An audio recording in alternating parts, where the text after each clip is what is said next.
Zékéié et le crocodile.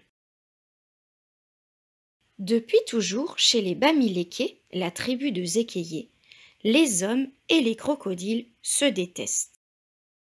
C'est pourquoi il est bien difficile de prendre de l'eau ou de se baigner à la rivière du bout du chemin. C'est la guerre et cela semble ne jamais devoir s'arrêter. Un matin, alors que Zékéié joue à singe perché, il voit un œuf énorme, presque aussi gros que lui. Il faut dire que Zékéié est tout petit, plus petit que sa sœur Ititi, plus petit que le singe de Cocody, plus petit même que le plus petit des arbustes. Soudain, crac, l'œuf se casse et un nid de petits crocodiles apparaît. Courageusement, Zékéié prend un bâton, s'approche, prêt à assommer la vilaine bête.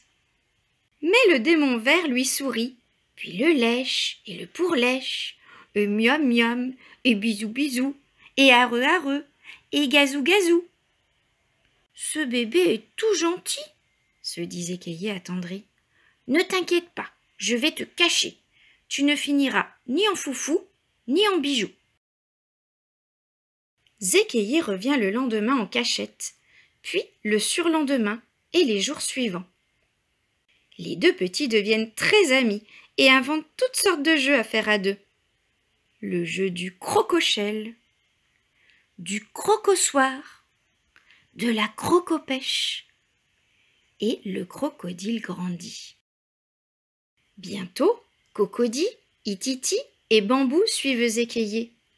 Puis c'est Zeuzeu, Boubou et Mata, et puis d'autres encore. Les enfants l'emmènent secrètement au village. Le crocodile invente des tas de façons originales de se cacher. Cela fait beaucoup rire les enfants. Mais un jour, alors qu'il est déguisé en palmier, le crocodile trébuche et... « Au secours! Un horrible crocodile !» crie quelqu'un. La tribu, horrifiée, fonce sur l'animal pour l'attraper. Bientôt, la pauvre bête est bâillonnée, ligotée et accrochée à un gros morceau de bois.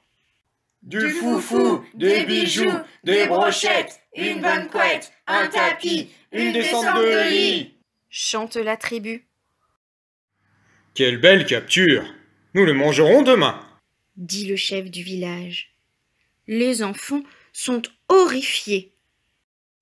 Pas lui, hurle Cocody. C'est notre ami, crie Ititi.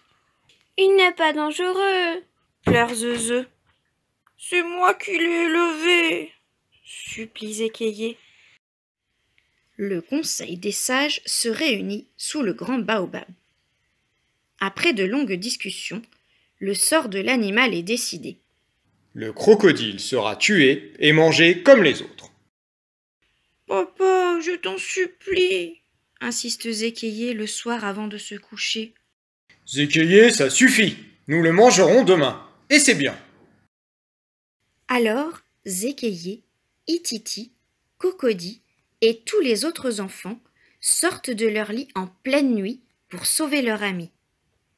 Ils le détachent et le crocodile s'enfuit vite, vite, vite retrouver ses semblables.